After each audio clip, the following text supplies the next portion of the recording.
네, 안녕하세요. 36강 무엇보다 중요한 Q&A 시간입니다. 네, 여러분 축하드립니다. 벌써 세이즈로 갑질하기 시리즈의 마지막 강에 오셨어요. 본인이 제일 네. 중요한 거, 제일 좋아하는 것 같아요. 너무 뿌듯하지 않아요? 네. 아니, 바쁜 일상 와중에 책 한 권 끝내는 것도 정말 대단한 일이잖아요, 솔직히 요즘. 근데 이 책 내용을 바탕으로 또 더 깊이, 더 자세하게 또 공부를 하셨기 때문에 훨씬 더 많은 것을 얻어갈 수 있을 것 같습니다. 정말 뿌듯하실 것 같습니다. 네, 아무래도 메인인 발표가 끝나고 나서 마무리 단계에 이뤄지는 게 Q&A다 보니까 신경을 많이 못 쓰는 경우가 많을 거예요. 근데 오늘 강의 제목이 무엇보다 중요한 Q&A잖아요. 그런 것처럼 알고 보면 제안서나 슬라이드나 뭐 발표보다도 Q&A가 중요하다고 하는데 이게 사실인가요? 의심하는 거니까. 네, 정말 약간 의외라고 생각을 했어요. 네. 맞아요. 이건 네네. 진짜 현장에서 느끼는 감정이라서. 왜냐하면 이제 처음에 그거 배웠잖아요. 어쨌든 우리가 지금 연구하는 건 멋진 PT나 세련된 PT가 아니라 이기는 PT인데 네네네. 이기는 PT 관점에서 영향력이 큰 순서가 사실은 제안서보다는 PT 슬라이드가 중요하고 네네. PT 슬라이드보다는 발표자가 중요하고 발표자보다도 Q&A가 중요하다. 이거거든. 그걸 이해하는 게 중요한 이유가 네네. Q&A는 투웨이 커뮤니케이션이에요. 아. 공격을 당할 수도 있고 답을 못 해버릴 수도 있고 네. 발표는 원웨이잖아요. 네, 어쨌든 네. 잘하든 못하든 그 리스크가 크지가 않아요. 근데 Q&A는 크게 성공할 수도 있고 네. 크게 실패할 수도 있어. 그러니까 변별력이 훨씬 높아요. 그래서 무엇보다도 중요한 Q&A, 이 말이 정확히 맞는 말이니까 의심하지 마세요. 네.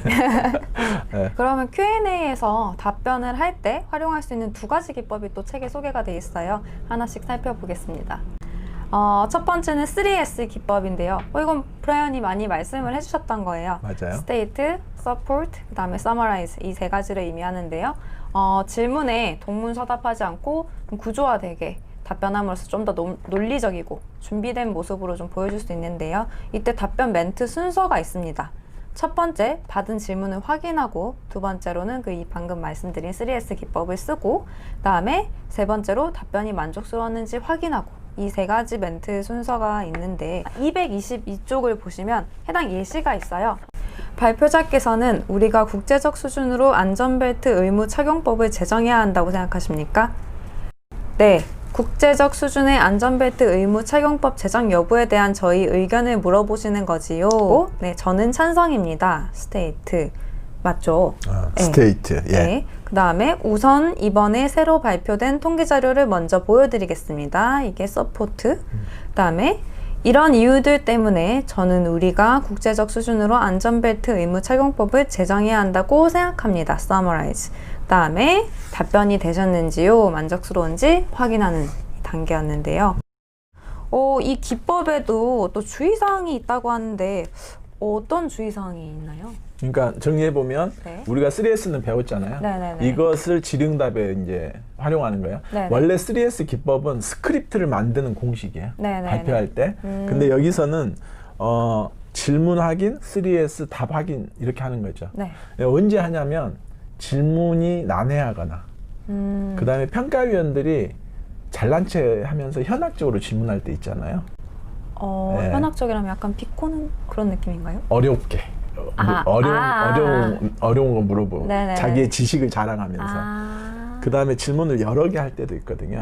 이럴 때는 질문 확인하는 게 중요하죠. 주의사항은 그거잖아요. 너무 쉬운데 이거 하면 되게 웃기다고. 네네네. 저번에 우리 네. 밥 먹었습니까? 뭐 이런 거 물어보면 확인하고 3S하고 뭐 이러면 너무 웃기다는 거죠. 네네네. 그렇죠. 그 다음에 그럼 두 번째 기법으로 바로 넘어가 볼게요. 두 번째 기법이 이거 VIPS 기법이라고 읽으면 될까요? 빕스 기법이라고 빕스 읽어요. 기법이라고. 예. 아메리카에서 빕스 기법이라고. 빕스 기법이라고 해서 very important person이 아니라 point. 네. 그래서 핵심 포인트를 사용하는 기법인데요. 이것도 약간 적대적인 질문이나 난해한 질문을 받았을 때 그럴 때 오히려 핵심 포인트를 강조하는 기회로 삼자는 그런 기법이에요. 여기 또 223쪽에 또 예시가 나와 있는데 한번 읽어보겠습니다. 이번 사업에서 제시한 가격이 왜 이렇게 높습니까? 너무 높은 것 아닙니까? 타사에 비해서도 차이가 나는데요. 네, 저희 가격이 아마 타사보다 조금 높긴 할 겁니다. 이번에 새롭게 적용하는 공법 때문입니다. 저희는 이번 프로젝트에서 가장 중요한 것은 공사기간 단축과 안정적인 사업 운행이라고 생각했습니다. 이번 사업의 중요성이나 현안으로 볼 때 비용보다는 공사기간 단축, 안정적으로 사업을 운영하는 것, 이것이 훨씬 더 중요하다고 판단했기 때문에 저희도 고민 끝에 비용이 더 들지만 새로운 공법을 사용하기로 결정했습니다. 그러니까 여기에서 바로 저희는 이번 프로젝트에서 가장 중요한 것은 뭐뭐뭐뭐라고 생각했습니다. 이 부분을 통해 이야기 흐름을 바꾸는 거라고 이해하면 될까요? 어떤 질문을 네네. 받든 간에 네네. 내가 제일 중요하게 강조하고 싶은 것을 반복적으로 이야기하는 거예요. 그러니까 여기서 질문은 뭐에 네네. 대해서 질문했냐면 비용에 대해서 맞아요. 질문했는데 네. 답은 뭐에 대해서 했냐면 공사 기간과 안정적인 사업 운영에 대해서 이야기를 했잖아요. 네네네. 그게 이제 배경 설명을 하면 네. 실제로 우리가 큰 규모의 사업은 수주 전쟁이잖아요. 엄청 치열하다고. 그래서 실제로 저희가 발표 이런 거 들어가 보면 적대적인 평가위원들이 있어요. 네. 어떤 경우는 불법적인 것도 있잖아요. 왜? 로비해서 뭐 그런 거 있을 거 아니에요. 또 합법적으로도 어쨌든 적대적인 평가위원들이 있겠지. 경쟁업체랑 뭐 좀 경쟁업체를 더 선호하는. 그러면 이 적대적인 평가위원을 어떻게 다룰 것이냐. 제가 한번 해볼게요. 네. 많은 시간을 들여서 설득한다. 이해 아니요? 잘 안 될 것 같죠? 네. 그러면 우리가 적대적인 평가위원을 만나면 어떻게 해야 돼? 설득이 안 되는 거잖아. 그쵸. 어떻게 해야 돼, 그러면? 이렇게 이 빕스 깊숙이 기법을 배웠습니다. 맞아요. 그 네네. 용도인데 네. 적대적인 평가위원을 설득할 생각을 하면 좀 어려워요. 그러면 목적이 뭐냐면 이 사람을 설득하는 건 어려워. 다만 이 사람의 영향력을 최소화시키는 게 목적이에요. 그러면 내 목표는 네. 그 사람과의 시간을 최소화하는 거예요. 그래서 첫 번째 원칙은 뭐냐면 논쟁하지 말라. 논쟁을 하면 시간이 길어지잖아. 네네네. 그래서 논쟁을 하면 이겨도 지고 져도 져요. 그죠? 내가 이 사람 논리로 눌렀어? 그럼 이 사람 기분이 더 나쁘다고. 더 공격적이 될 거라고. 지면 지는 거잖아. 그러면 이 사람 영향력이 커져버리잖아요. 그래서 논쟁에서는 이겨도 지고 져도 진다고. 그러니까 논쟁하지 말라. 두 번째로는 우리 확인 기법 배웠죠. 방금. 네네네. 질문 확인, 3S 답 확인. 이 기법도 쓰면 안 돼. 확인하면 안 돼. 답이 됐습니까? 그러면 됐다 그러겠어? 아니 안 됐는데요. 그리고 다른 이야기 또 한다고. 그러니까는 이럴 때는 어떻게 하냐면 확인하지 말고 네네. 비용 절감 됩니까? 이러면 됩니다. 그리고 넘어가 버려야 된다고. 그래서 확인하지 말아라. 두 번째. 네네. 그리고 세 번째는 빕스 기법이야. 네네. 예, 무슨 말을 하든지. 아니 뭐 PM 자격은 있습니까? 예, PM도 중요하지만 저는 이번에는 공기가 제일 중요하다고 생각합니다. 뭐 비용 이슈는 예, 비용 이슈도 중요하지만 저는 공기가 제일 중요하다고 생각합니다. 이렇게 어떤 질문을 하든지 그 내가 강조하고 싶은 메시지를 반복해서 강조하는 거지. 예. 그게 왜 그러냐면 이미 그 정도까지 가면 논쟁이 아니라고. 그러니까 논리적인 언쟁이 논쟁이잖아. 네네. 예, 논쟁이 아니거든. 그러면 이제 나는 대응할 수 있는 게 어쨌든 내가 강조하고 싶은 메시지를 강조하는 주의사항은 이분이 100% 적대적인 평가위원일 때만 써야지 자기가 그 막 오해해가지고 막 그렇게 하면 안 돼요. 네네. 정리하면 적대적인 평가위원이 나오면 항상 명심해라. 목적은 그 사람을 설득하는 게 아니라 영향력을 최소화하는 거다. 목표는 시간을 짧게 하는 거다. 기법은 세 가지. 첫 번째 논쟁하지 말아라. 두 번째 확인하지 말아라. 세 번째는 빕스 기법을 사용해라.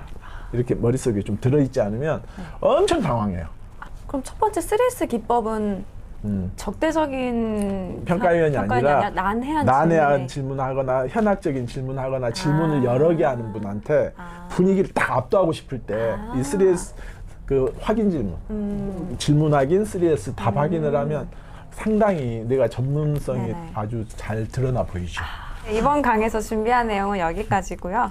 드디어 책이 끝났네요. 우리가 이제 태어나서 처음 해보는 유튜브잖아요. 네. 예, 재밌었어요. 네네. 그리고 생각보다 조금 부담감도 있었고. 예. 근데 저는 사실은 뭐든지 이렇게 해보면서 배우는 스타일이지 네. 이게 준비를 하는 스타일이 아닌 것 같아서 그냥 부딪혀 본 의미가 있었다. 근데 이제 이렇게 가능했던 게 우리 한정혜 대표의 전문성, 그리고 또 전에 또 우리 에일라가 이렇게 이런 그 발군의 능력이 있는지 몰랐는데 두 분 도움으로 여기까지 온 거에 대해서 아주 감사하고 그렇습니다. 맛있는 거 꼭 사드릴 거고요.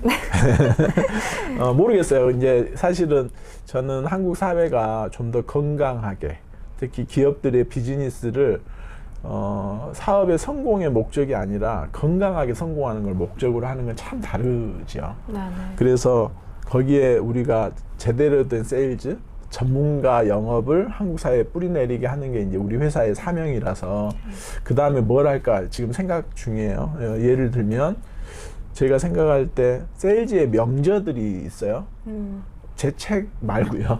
제 책 말고 진짜 이건 중요한 책들이다, 이런 책들을 제가 좀 해설과 함께 같이 강독하는 방법도 좀 있을 것 같고, 또 하나는 사실 우리는 지금까지 세일즈, 특히 전략적인 세일즈, 큰 사업 수주하는 방법, 과학에 대해서, 사이언스에 대해서 배웠는데 네. 또 한쪽은 마인드나 애티튜드나 네네. 영업은 이런 게 되게 중요하거든요. 어떤 정신력, 그 다음에 어떤 가치를 추구할 것인가, 이런 것을 다루는 것도 좀 필요할 것 같다, 이런 생각이 좀 있고요. 네네. 혹은 한국에 굉장히 세일즈를 잘하는 분들을 모셔다가 같이 또 대화도 나눠볼 수 있겠다. 그래서 여러 가지 아이디어가 있는데 급하게 서두르지 않지만 좀 차분히 더 해볼 생각을 가지고는 있습니다. 네. 어쨌든 두 분 수고 아주 많이 하셨습니다. 본인도 한마디 하시죠. 네, 갑자기.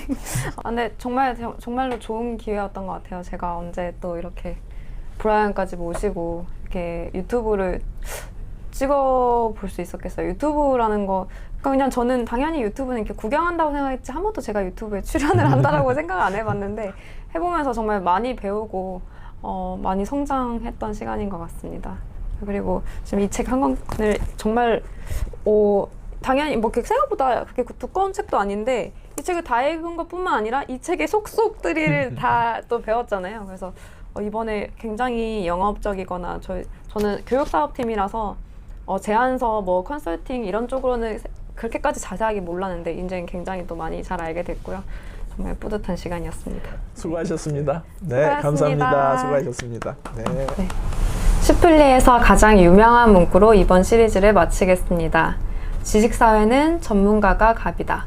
내가 전문가가 되면 갑이 된다. 시청하시는 분들 모두 갑질할 수 있는 새해가 되시기를 바랍니다. 시청해 주셔서 감사합니다.